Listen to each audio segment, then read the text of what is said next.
I would like to ask our General Secretary Treasurer to report to the delegates on the current status of per capita and including some remarks. Thank you, Mr. President. Good morning, brothers and sisters.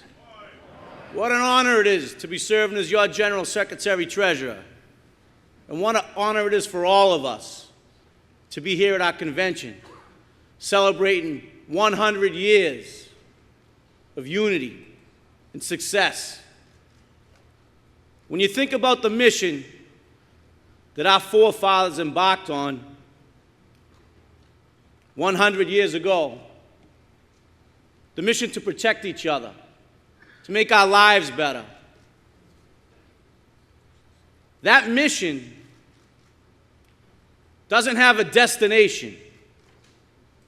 That mission is a journey.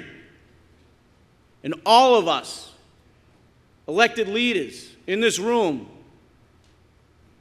have been entrusted to carry that cross of that mission for the 313,000 members that put us in this room. Now, we've made a lot of gains, but some things will never change. One of the drivers that brought them together was the desire to create a two-platoon system. You see, back then, they worked 7 days a week, 24 hours a day, 365 days a year. We still, to this day, have IAFF members working on a two-platoon system. As much as things have changed, the fight will always remain. If you think about working 7 days a week, when the Seattle firefighters achieved their two-platoon system, they equated it to getting out of jail. Now, if you think about living in a firehouse indefinitely, you had to play your cards right just to get a conjugal visit. Now, if you think about it, things really haven't changed that much. But we have come a long way, and our gains have been significant. I think if our forefathers looked at our union today, and they looked at our ability to leverage our clout, our political clout, to create things like the SAFER grant, to put staffing on the street, the establishment of our PSOB benefit for our fallen families, all the advances in health and safety, the wealth of education that gets delivered from the IAFF, all of the gains we've made through bargaining.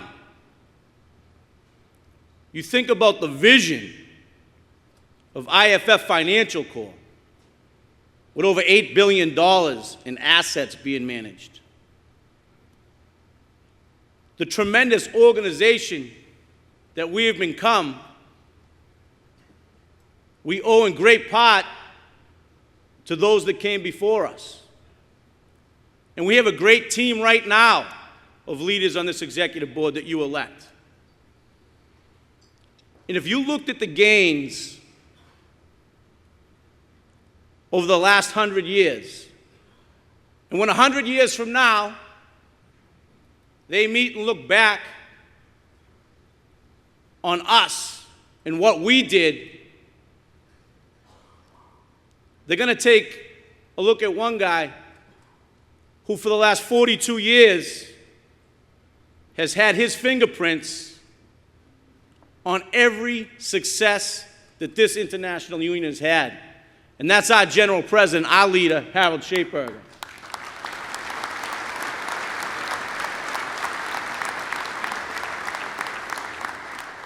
We're going to be able to look back and say, we got to play ball with the Babe Ruth of labor leaders in the IAFF.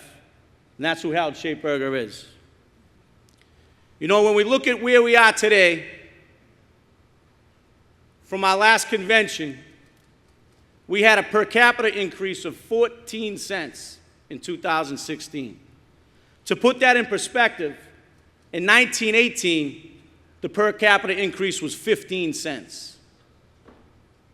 We were cheaper 98 years later.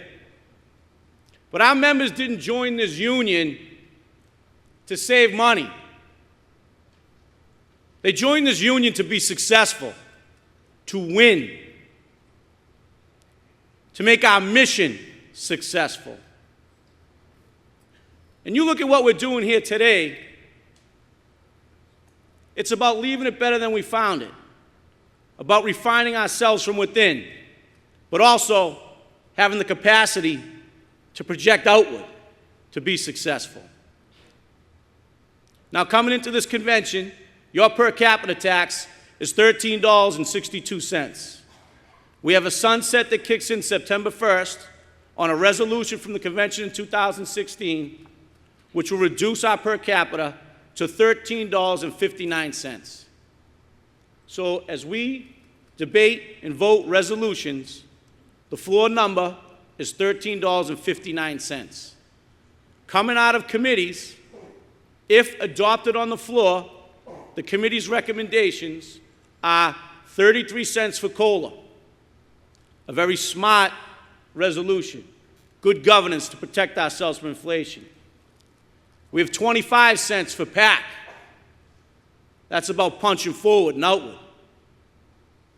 We have the two committee resolutions at 1.5 cents each for a total combination of 3 cents.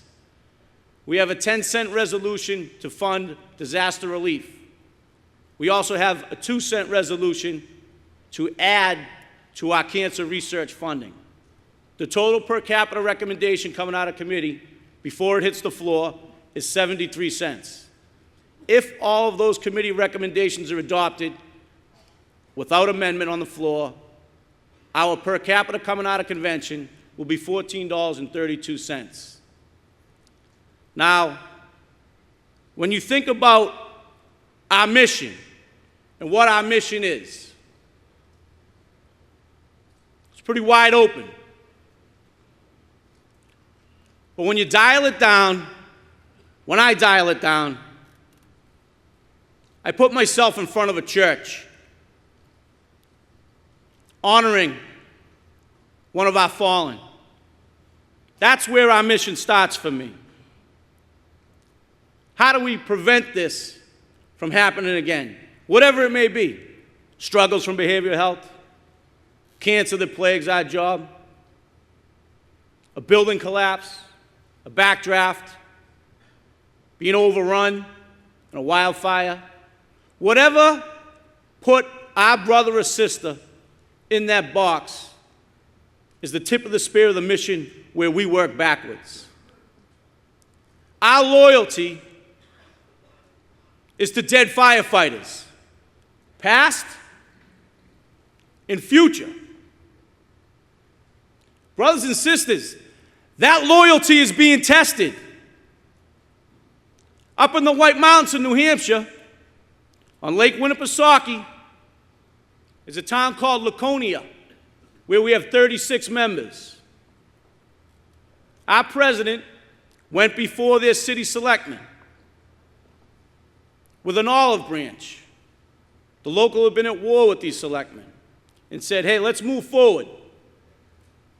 Let's work together to solve our problems, to deliver a better, safer product for the people we serve.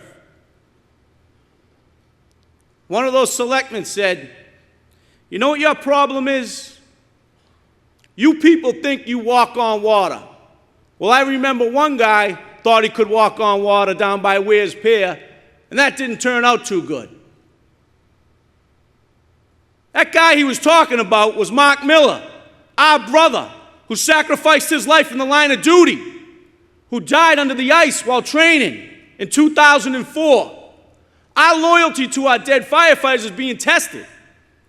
Down in Houston, with the Southwest fire, 5 alarms, collapse ensued. 4 of our members killed instantly. One of our members, Wild Bill Darling, fought for years with horrific injuries. The city of Houston put liens on those 5 families to get their money back. What are you prepared to do about it? Your loyalty's being tested. I'm prepared to do whatever it takes to fight these sons of bitches. They say war is an extension of politics. Well, I'm telling you, politics is our war. Let's go to war, brothers and sisters, lead for the next 100 years.